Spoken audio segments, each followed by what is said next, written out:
Hello everyone, welcome back to my channel. Thank you to everyone who's already subscribed to this channel. I do appreciate you guys a lot. Today we are making Ghana Shito. This is a very tasty Shito, and if you'd like to know how I made it, please stay tuned.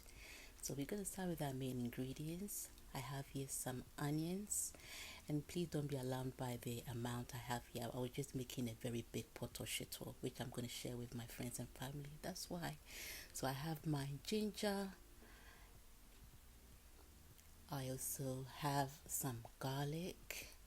It is vital to have garlic. Every ingredient here is vital for your shito. I have some mixed spices. I had salt, which I showed earlier. I have some cubes. This one is onga. If you got Maggi, if you got Royco, whatever sort of cubes you have, you can use it. So I have here my dried fish. In Ghana, we call this insasawa. I don't know how Nigerians call it, but yeah, we call it insasawa. And I have here my dried shrimp as well, which is all being grounded.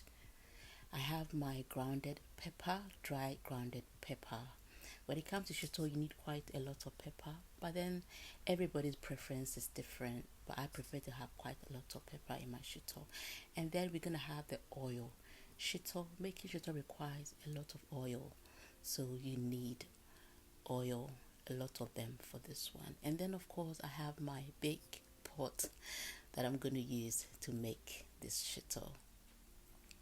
So let's begin by prepping our ingredients.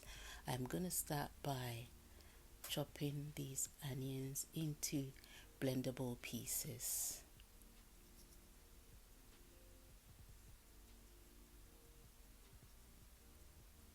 And I have my ginger. I'm going to partially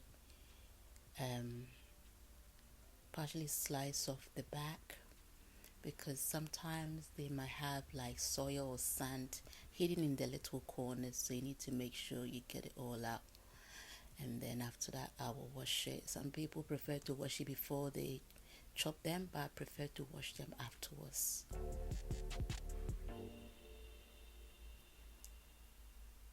And depending on the quantity of shito you're making, that's how much pepper and onions you're going to need. Like I said, I am making quite a massive pot for myself and my friends and family, so I like to share my shito whenever I make it. So yes, that is why it's looking quite much.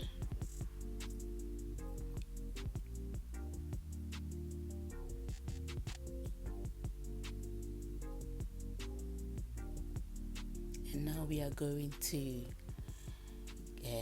sort out our garlic, and this is a very easy way of getting garlic out of the shell. So to peel garlic is by putting in the microwave for about 15 to 20 seconds, and look at how easy it is to peel. Put it in the microwave, cut the ends or the bottom and put it in the microwave for 15 to 20 seconds, and it is so easy. Give it a try and you will thank me later. So much easier. Only 15 to 20 seconds, not for too long, else it's going to cook it. Only 15 to 20 seconds, and it's gonna just slide out of the pockets like that. So I hope you learned this tip. So right now what I'm going to do is I am going to blend the ginger, the garlic and the onions. And the easiest way to cook your shito is by blending all these with oil and not water. If you want it to cook quickly for you, trust me, just add oil rather than water, and it will save you a lot of cooking time.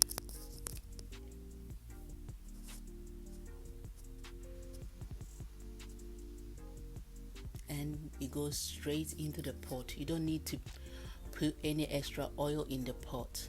It goes straight in, and once it goes in, it will look like there's no oil, but once it starts cooking, the oil will start appearing at the top. So there we have it, everything blended, and look at what I said. There's no oil at the moment, but during the process the oil is going to start gathering at the top, and that also indicate that you are making progress with the cooking. So we are going to cook this until the color changes and it reduces in size a bit as well. So as you can see, the oil is gradually forming at the top, and you are going to have to keep constantly stirring, because with shito, if you don't, it's going to burn. And make sure that your heat is on medium. So I think I've been cooking this for almost an hour. I decided to add my ingredient, which is the tomato puree. I forgot to mention it earlier when I was listing my ingredients. Tomato puree is very, very important. So it's the next ingredient that goes in after the onions and stuff have fried enough. So we're going to stir it in. Please do not add water. Just stir it in until everything is nicely mixed up, and we're going to leave it to cook for about 30 minutes. Normally the cooking time might not take you that long, but because this is quite much, that is why it's taking quite a long time. So after about almost 1 hour and 30 minutes, I started adding my dry ingredients. So this is going to be the pepper, which is going to go in now.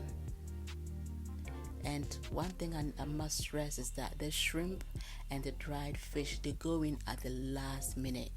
Last minute. You need to make sure that the onions and the tomatoes and all the spices are really, really cooked. Because if you don't cook it really well, trust me, your shito is not going to last you very long. It's going to go off. So you need to really cook it very well. And you see that it's reducing in size. So it requires a lot of cooking time. So at this point, I've been cooking this for almost 2 hours, or just under 2 hours. I don't want to exaggerate. So here we have it. At this point, a lot of oil is forming at the top again, and is reduced in size. So I am going to go in now with my dry fish. And let me tell you something, once the dried ingredients like the dry fish goes in and the dry shrimp goes in, the oil will just disappear from the top. But don't worry, at this point you can go in and add more oil, because shito requires a lot of oil. And when you are storing shito, you need to always make sure there's oil at the top. If there's no oil, you're going to get all those mold or fungi growing at the top. I don't know how they call it. So I've added everything in and it's bubbling up nicely, and I'm going to leave this to simmer and cook for about another 40 minutes, and this is our finished product. You can enjoy your shito with fried rice, kenke especially, fried yam, pretty much anything that you like to enjoy your shito with. There are no limits to how you can enjoy your shito. And this is it. I left it on a very low heat just to finish cooking, and then left it to cool down overnight, because it can take a long time to cool down, and you cannot start distributing into your plastic bottles until it's nice and cool, because if not, that bottle is just gonna melt. You don't want your bottle to melt on you. So this is the finished product. This is how a well-cooked shito looks like. So this is how I make my shito. This is not to say that whatever you've seen or watched on YouTube is not the correct way, but this is my way. And when you want to learn something, it's always best to watch different recipes just to pick out whatever works for you. So I do hope you enjoyed this video, and I hope I've inspired you to get into the kitchen and start cooking. Until the next video, thank you.